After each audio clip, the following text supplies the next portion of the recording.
नमस्कार दर्शकों, आज का हमारी चर्चा का विषय है कि कोई भी इनफर्टाइल कपल की जांच कैसे की जाती है। मुझे काफ़ी फ़ोन कॉल्स आती हैं जिसमें पेशेंट खुद ही डिसाइड कर लेते हैं कि उनको आईवीएफ करवाना है और वह आईवीएफ के बारे में खर्चा वगैरह पूछने लगते हैं।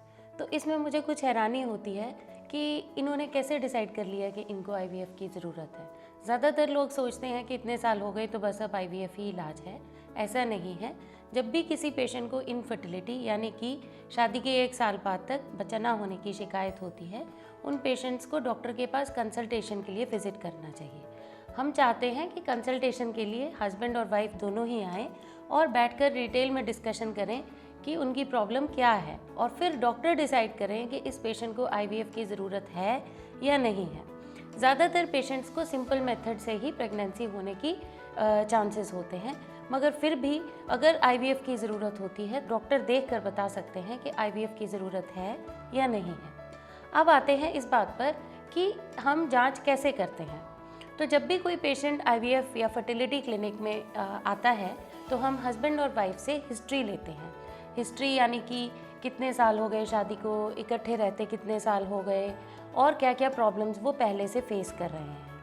फीमेल में हमें ज़्यादा कंसर्न इस चीज़ का रहता है कि कहीं उनका पहले कोई पेट का ऑपरेशन तो नहीं हुआ, जिससे हमें ये शक होता है कि उनके जो पेट में ऑपरेशन के कारण ट्यूबों पे कोई असर ना हो, या फिर उनको पहले कभी प्रेगनेंसी हुई कि नहीं हुई और उसमें कभी सफाई वगैरह का कोई चांस तो नहीं रहा। और मेल में जो हिस्ट्री होती है ज़्यादातर ऑक्यूपेशन से रिलेटेड होती है कि वह क्या काम करते हैं, क्या कहीं उनके काम का उनके शुक्राणु टेस्ट के ऊपर कोई असर तो नहीं होता है। कई बारी कई लोग बाहर रहते हैं दूसरे कंट्री में और इकट्ठे वो कुछ ही समय के लिए रहे होते हैं और एक आधे महीने में ही टेंशन में आ जाते हैं कि बेबी क्यों नहीं हो रहा। ऐसी डिटेल हिस्ट्री लेने के बाद ही हम टेस्टों पे आते हैं। अब टेस्ट जो है वो कुछ टेस्ट बहुत ज़्यादा रेलेवेंट होते हैं, कुछ टेस्ट सिर्फ ट्रीटमेंट शुरू होने पे किए जाते हैं।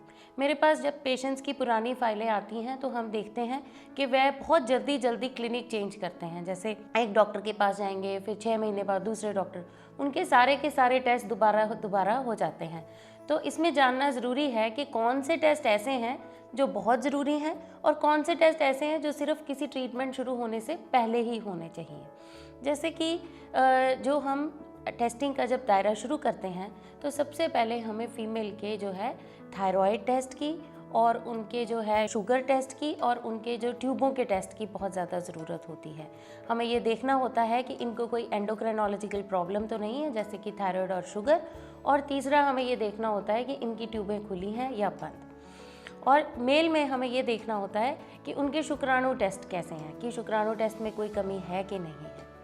अब जब ये सारे टेस्ट जो हैं हमारे सामने होते हैं, उसके अलावा हम एक स्कैन खुद करके देखते हैं कि ये लेडी के जो स्कैन है वो ठीक है कि नहीं है। शुरू में ज़्यादातर हम प्रेफर करते थे कि स्कैन पीरियड के दूसरे दिन में हो, जैसे कि दूसरे दिन में बेसलाइन स्कैन हो जिसमें हम बच्चेदानी, अंडेदानी और बाकी चीज़ें देख पाएँ।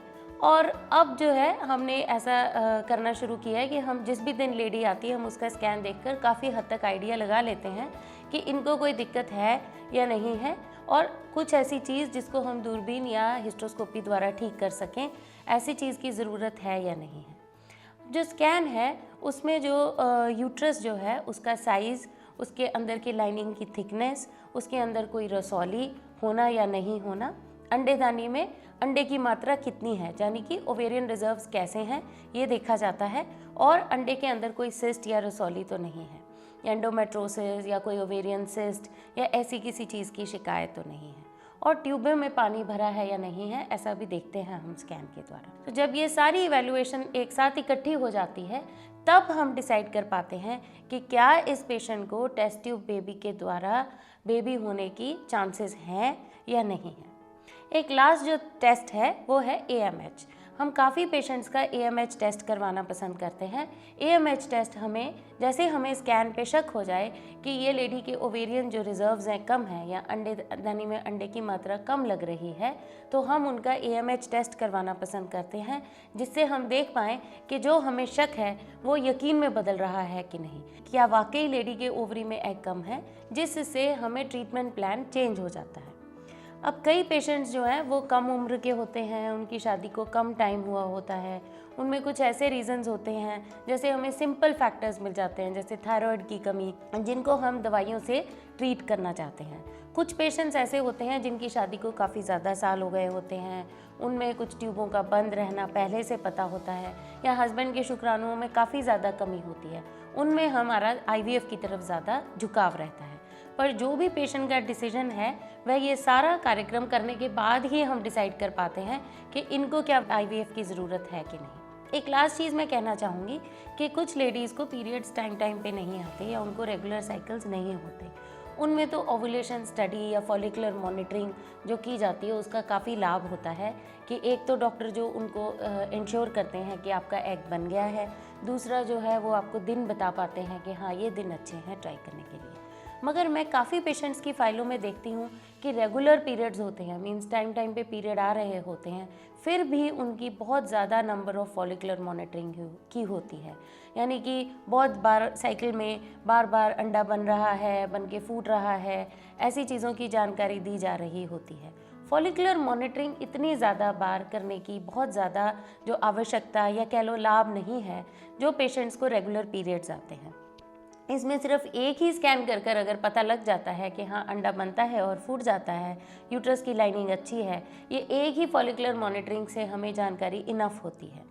फॉलिकुलर मॉनिटरिंग की उन लोगों में ज़्यादा ज़रूरत होती है जिनमें अगर इनफर्टिलिटी की प्रॉब्लम है और हम एक से ज़्यादा एग बनाने की कोशिश कर रहे हैं इनफर्टिलिटी की ट्रीटमेंट करने के लिए, उनमें फॉलिकुलर मॉनिटरिंग का कुछ बहुत रोल है।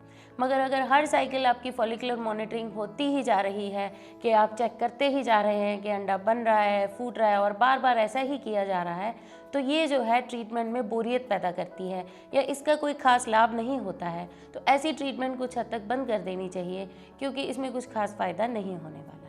अंत में मैं यही कहना चाहूँगी कि अगर आपको इस चीज़ की प्रॉब्लम है कि आप इकट्ठे रह रहे हैं और आपको काफ़ी टाइम तक बेबी नहीं हो रहा है, तो आपको आइडली एक फर्टिलिटी कंसल्टेंट के पास जाना चाहिए जो आपकी डिटेल में जानकारी जो है चेक करे, डिटेल में आपकी इवैल्यूएशन करे और फिर आपको एक कंक्लूजन बनाकर बताए कि आपको एक्चुअली करना क्या है। अंत में मैं यही कहना चाहूँगी कि अगर आपको फर्टिलिटी से रिलेटेड कोई भी इश्यूज़ हैं तो आप फर्टिलिटी कंसल्टेंट को, अपने नज़दीकी अच्छे फर्टिलिटी कंसल्टेंट को जाकर मिलें और उनसे सलाह मशवरा करें कि आपको आगे क्या करना चाहिए।